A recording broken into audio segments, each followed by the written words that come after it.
Hello everyone, welcome back to my channel Ankita law centre. इस video में मैं आपको एक पीएचडी एग्जाम जो कि एलिट द्वारा होता है उसके बारे में इंफॉर्मेशन देने वाली हूँ। काफ़ी स्टूडेंट्स जो है पीएचडी करना चाहते हैं एंड वो नेट जेआरएफ भी इसीलिए देते हैं, बट क्योंकि उनको हर एग्जाम का इतना ऑथेंटिक इन्फॉर्मेशन नहीं मिल पाता है, सो यही मेरी कोशिश रहेगी कि इस वीडियो में मैं आपको PhD programme from elite national law university of Delhi उसके बारे में बताऊं। आज ही अभी थोड़ी देर पहले ही उसके फॉर्म्स जो है आउट हो गए हैं एंड फॉर्म जो है फिलिंग स्टार्ट भी हो गया है। नॉट ओनली ऑफ पीएचडी, अगर आप यूजी लॉ प्रोग्राम करना चाहते हैं एंड साथ ही में अगर आप जो है पीजी भी करना चाहते हैं, सो दे आर आउट, वो आउट हो चुके हैं, राइट। ओके, अब आगे देखते हैं। आउट हो गए, ठीक है, क्या प्रोसेस है, एलिजिबिलिटी क्या है, कब अप्लाई करना है। तो अप्लाई डेट जो है आपकी that is basically starting from today only and last date is 18th of November. Exam कब होना है? एग्जाम जो है वो आपका होगा 8th ऑफ दिसंबर को, राइट। ये आपका डिटेल्स है तो आप भर सकते हैं।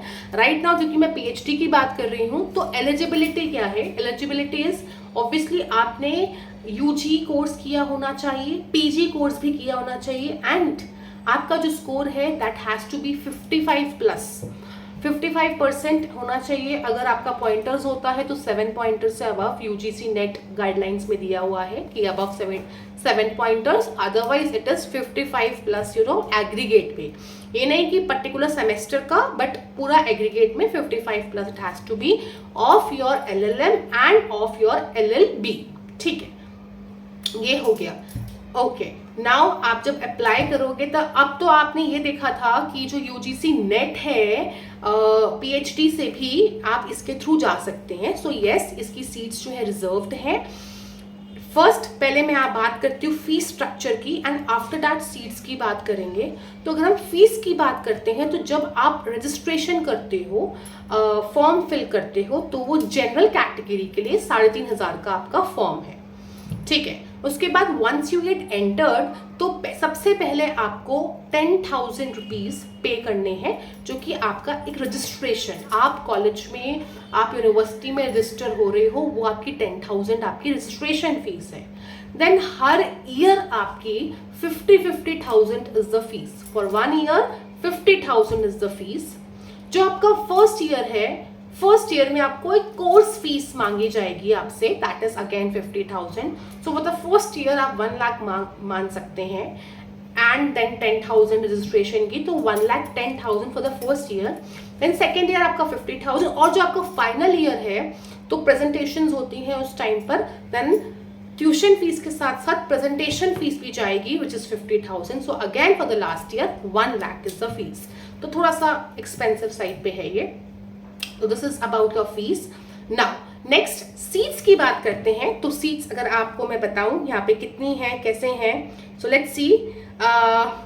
सीट्स में यहाँ पर आपको अगर आप देखोगे टोटल आपकी जो सीट्स हैं दीज आर 25+2 करके हैं। यूजीसी नेट के द्वारा जो है आपकी 8 सीट्स हैं। देन एलिट का जो मेरिट जाएगा वहां से आपकी जो है 16 सीट्स हैं, ठीक है। एंड 1 सीट जो है आपके मान सकते हैं फॉरेन नेशनल्स के लिए भी है आपकी 2 सीट्स एंड फेलोशिप से भी है। 1 इज फेलोशिप, क्या होता है वो मैं शॉर्ट्स में बताऊंगी अपने। तो फेलोशिप से आपकी 1 सीट है जो कि एलिट मेरिट से ही जाएगी एंड फॉरेन नेशनल से आपकी 2 सीट्स है। तो this amounts to 25+2 27 seats in total. So अगर आप अपना यूजीसी नेट दे रहे हैं, उसमें अच्छा स्कोर ला रहे हैं, तो वहां से डायरेक्टली आपको एडमिशन मिल जाएगा। आपको लेकिन फॉर्म तो इसका भरना ही पड़ेगा। ऐसा नहीं है कि आप यूजीसी नेट के लिए अपेयर हो रहे हैं तो आपको यूनिवर्सिटीज का फॉर्म नहीं भरना पड़ेगा। नो, फॉर्म जो है आपको भरना ही पड़ेगा। आफ्टर दैट या तो आप यूजीसी नेट का एग्जाम देके जो आपका स्कोर आ रहा है उनके अगर आप टॉप 8 में लाए करते हो, या लोग अगर बैकआउट कर जाते हैं टॉप 8 में अगर आप आते हो तो आप उसके थ्रू चले गए। अदरवाइज आप एलिट का एग्जाम दो। एलिट का आपने एग्जाम दिया है, उसमें अगर आप मेरिट में आते हैं, इनकी जो 16 सीट्स हैं, तो दैट अमाउंट्स दैट। फेलोशिप से जाओगे तो single seat is very bleak chances. तो that's it for today. Hope आपको वीडियो पसंद आई होगी, इंफॉर्मेटिव लगी होगी। जितने भी पीएचडी एग्जाम्स लॉ के लिए ओपन होते हैं, जितने भी आपके लॉ एंट्रेंस के एग्जाम्स हैं, इस चैनल पे आपको वो सब मिलेंगे। Everything. That's it, thank you so much. अगर आपको वीडियो अच्छी लगी हो please do like share and subscribe.